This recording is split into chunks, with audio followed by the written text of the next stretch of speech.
falou, Ananias. Olha, ele falou justamente na análise sobre esses apoios, né? Como é que fica o desempenho de Rafael e de Silvio Mendes quando colocados ali juntos com o nome de Lula e também com o nome de Ciro Nogueira.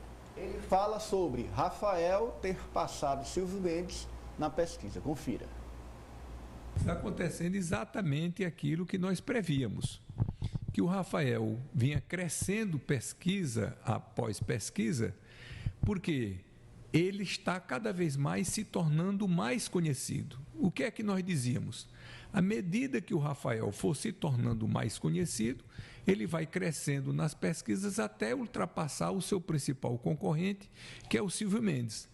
Então, agora já está demonstrado, o Rafael já ultrapassou o Silvio Mendes. E daqui para frente, ele vai crescer cada vez mais. E o que é que eu venho dizendo? Que isso aconteceu comigo.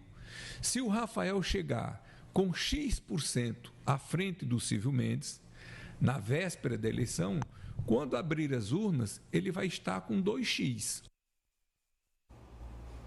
E aí ele seguiu, ele disse, se tiver 5 vai ser 10x, ele foi sempre dobrando a aposta com relação a esses números para Rafael Fonteles. Cíntia? Sobre o Marcelo ou sobre o Marcelo, que ele faz uma previsão, inclusive ele faz essa previsão, né? Hoje, matemático de novo. Não, mas olha... lembrando da eleição dele, inclusive. Ele sempre faz isso, ele sempre vai pegar esse gancho, mas eu acho que o papel do Marcelo, que parece estar funcionando, é de ter trazido esse ânimo. Eu acredito que ele trouxe esse ânimo para a campanha. Como você disse, Ananias, é um reflexo de momento. Então, se a eleição fosse hoje, não tinha isso. A gente viu 2 meses de campanha, o Rafael ficou estagnado. É perceptível que há um gás na campanha e o Marcelo tem a presença dele reflete isso também. Por trás dessa segurança que estava faltando na campanha do Rafael. Isso é fato, é inegável. A presença dele é sempre importante. Ele passa essa, né? Ele passa essa certeza. Ele fala naquela tranquilidade, é bem coach, né? É o coach todo. Olha, aconteceu comigo e agora vai acontecer com vocês. Ele pega lá, é bem de coach, né? Olha, aconteceu comigo, eu superei, e aí eu virei. Bom. Vamos aguardar. E tem reação. Sim, sem dúvida. O ministro Ciro reagiu. Tem um duelo, na verdade, de áudios, porque a gente já tinha mostrado o áudio do Marcelo Castro aqui, trazido pelo Franz Teixeira, em que ele previa essa onda Rafael, essa onda vermelha. Aí depois, no final de semana, um novo áudio do Wellington Dias, dessa vez, que eu acabei de resumir aqui, em que ele prevê 9 deputados federais da base e 23 estaduais. E aí o Ciro também divulgou um áudio, a gente separou um trecho, refutando os 2 áudios de Marcelo e Wellington. É o primeiro duelo de áudios do programa. Olha, estreando. Duelo de áudios. Podcasts. Pronto, um duelo de podcasts. A gente separou um trechinho do que é longo, o áudio do Ciro, como os outros também são, em que ele refuta os áudios anteriores. Meus amigos, vocês têm acompanhado aí os áudios propositais do senador Marcelo Castro e do ex-governador Wellington Dias. Esses áudios são espalhados em grupos como se fossem vazados despretensiosamente. É uma estratégia que eles têm usado. Queria só fazer uma análise com vocês são muito mais experientes do que eu em eleição. Acho que todos têm sempre visitado Teresina e a maioria pergunta, né? Ou no Uber, no táxi, ou no restaurante, ou tem pessoas que conhecem da família. E Teresina está se preparando para dar a maior maioria da história das eleições de governador da nossa história. As pesquisas têm dado que nós vamos ficar entre 150 e 200 mil votos, sendo que essa maioria está aumentando. Aposta, sim. Ele disse aí, o áudio foi vazado despretensiosamente, não é? O que ele quis dizer é que é uma estratégia de marketing, que você divulga os áudios como se alguém de um grupo tivesse vazado, porque, claro, um áudio vazado é muito mais delicioso de se ouvir do que um áudio divulgado. Inclusive o dele também é com essa mesma ideia. Acho que eu ia perguntar Inclusive o dele também tem a mesma intenção, né? Isso. Agora o dele foi mandado pela assessoria mesmo, oficial. Ele mandou, foi a assessoria que mandou o Alisson Paixão. Agora, é uma briga de áudios, é uma briga de narrativas, gente, que vai perdurar até o dia da eleição. Agora, o que me chamou a atenção é a aposta alta em Teresina. Parece que aqui é tudo ou nada, que Teresina é de fato... Até o grupo do Rafael também diz, nós vamos vencer no interior, a gente vem de lá com uma vantagem muito grande, mas também vamos vencer em Teresina. A gente vai virar aqui e o Silvio não vai ganhar. Então a Teresina, que tem o maior eleitorado, quase 590 mil, mas eu nunca tinha visto uma eleição apostar tanto a vitória na capital.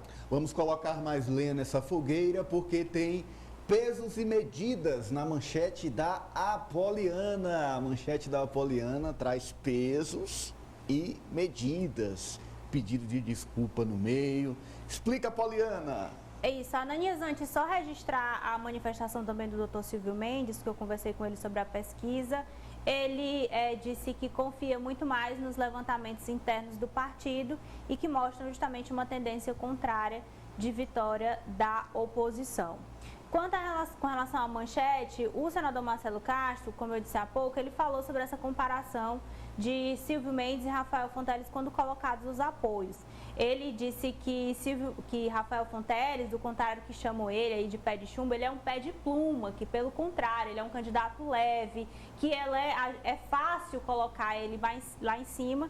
Já Silvio Mendes, na avaliação do senador, só tem nomes que puxam ele aí para baixo do lado dele. Todas as pesquisas que eu já vi até agora, quando bota o Silvio Mendes com o apoio do Ciro Nogueira, ele cai de 5% a 7%. Nessa pesquisa ele cai exatamente 6%. Ele está com 36% e cai para 30%.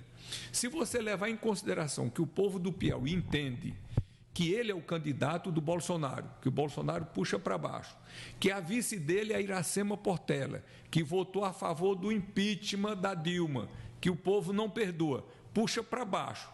Então, o Ciro Nogueira puxando o Silvio para baixo, a Iracema Portela puxando o Silvio para baixo, o Bolsonaro puxando o Silvio para baixo. Aí é difícil o candidato crescer, porque todo mundo puxa ele para baixo. E aí, eu que não sou boba nem nada, como o escritório do Dr. Silvio Mendes fica ali pertinho do Marcelo Castro, alguns quarteirões, eu aproveitei para passar lá e questionei Silvio Mendes sobre essa declaração Apoliana, do senador. já a gente mostra a reação de Silvio Mendes, porque assim, nós mostramos a fala do Marcelo, a reação de Ciro. Mostramos agora a fala de Marcelo e tem reação de Silvio Mendes. Mas ele põe aí, Cíntia, um elemento novo. A crítica a Iracema Portela, lembrando que ela votou a favor do impeachment de Dilma. Pois é, ele traz isso, que aliás ninguém entende até agora porque isso não era colocado. É uma falha da campanha do Rafael até aqui. Por que isso não é colocado? Porque isso não foi colocado, já que a gente está falando, seguindo o que dizem as pesquisas, de um Estado bolsonarista. Eu queria registrar também o seguinte, que foi a primeira vez no Twitter do candidato Silvio Mendes que ele falou o nome de Rafael Fonteles. Ele sempre se referia a ele como candidato governista. E hoje, numa série de tweets, ele fala do candidato ao governo Rafael Fonteles, criticando que ele uma promessa de Rafael de que vai contratar 4 mil policiais. Ele disse que essa promessa é requentada, que já foi feita pelo ex-governador Wellington Dias. Então, a gente vê uma mudança de tom na rede social. Até então, ignorava Rafael. Sim, agora ele já se chama Rafael. Um tom mais agressivo, mais agressivo. De confronto, Pronto, né? Eu queria aproveitar essa informação da Cíntia, essa análise da Cíntia, para trazer uma apuração que eu tinha feito e que em algum momento aqui eu ia falar, mas a Cíntia puxou essa meada e eu vou trazer essa apuração. Eu apurei que hoje à noite, no programa eleitoral de hoje à noite, vai haver essa mudança de tom que a Cíntia captou, mas de maneira mais radical no programa do Silvio. O que o pessoal lá do Progressistas me passou, eles não adiantaram o conteúdo, mas eles disseram que vai haver críticas contundentes, o discurso de paz e amor do Silvio Padre, sereno, vai mudar e de que vai haver a partir de agora, ou pelo menos no programa de hoje, denúncias sérias, que eles classificaram de, abre aspas, denúncias sérias e muito graves contra o candidato Rafael Fonteles, fecha aspas. Então, isso que a Cid está falando no Twitter já está antecipando o que eles estão prometendo para hoje à noite. Efeito pesquisa? Também. E efeito, acho mais efeito Marcelo que Sim. efeito que pesquisa. Mas a gente efeito comentou, Marcelo. lembra que nós comentamos de manhã sobre o perfil de Twitter? Sim. Esse post foi depois Logo de manhã. A gente tinha comentado que o Twitter dele estava, né? Era mais destacando o Joel do que o próprio candidato. Estava focado no Joel, naquilo, né? que o ministro Ciro já tinha trazido para o processo eleitoral, de que a prioridade seria o Joel. Então agora aumenta-se o tom com relação a Silvio, porque o cenário está se modificando em nível de governo. A gente vê aí com o resultado da pesquisa amostragem e com a entrada desse elemento novo na campanha, que é o Marcelo Castro, pró-Rafael Fonteles. 2 elementos novos, mais adiante a gente vai explicar quais são eles. Olha, o Ari tem apuração. Já ele conta, mas antes vamos ver a reação de Silvio Mendes. Você viu aí o que acabou de dizer Marcelo Castro sobre os nomes que puxam Silvio para trás. Ele elencou Bolsonaro, Ciro Nogueira, Iracema Portela, e Silvio Mendes reagiu. Confira. Isso é uma ingratidão que me surpreende o Marcelo se posicionar. Ele foi eleito com a ajuda do Ciro. E ele agradeceu intensamente essa ajuda. Ele não seria senador hoje sem a ajuda do Ciro. E, naturalmente, do governo que ele pertenceu e discordava. Nós somos candidatos de oposição a ele, mas ele fugiu dessa candidatura. Está dizendo bobagens que nem ele acredita. Então, não vou discutir essa história com o Marcelo. Com quem é que o Marcelo anda? Quem é o vice do Marcelo que eles escondem por vergonha? Nós andamos com a nossa vice, a Iracema, e temos orgulho de andar com ela. Onde é que ele aparece? Ele deve estar muito chateado com essa história, porque ele pensou que ia ganhar a eleição e não vai ganhar. E aí eu vou ligar para o Marcelo para que ele peça desculpa. Apoliana? É isso, ele mexe aí com muita gente, né? Ele não só responde o senador Marcelo Castro sobre essa projeção, diz que o senador está falando bobagem, cita uma questão que o próprio ministro Ciro gosta de ressaltar, que Marcelo Castro teria sido ingrato pela ajuda que teve na última eleição, e aí devolve o ataque à vice, né? Se Marcelo questionou Iracema sobre essa ligação com o impeachment de Dilma, também Silvio Mendes fala sobre o fato de que Temístocles Filho, que é o candidato a vice na chapa de Rafael, não está sendo visto em boa parte das atividades de campanha pelo interior. Geralmente a gente vê Rafael ao lado de Wellington Dias e Temístocles Filho fazendo uma articulação, uma ação mais carreira solo, trabalhando ali também na candidatura dos filhos para a Câmara e para a Assembleia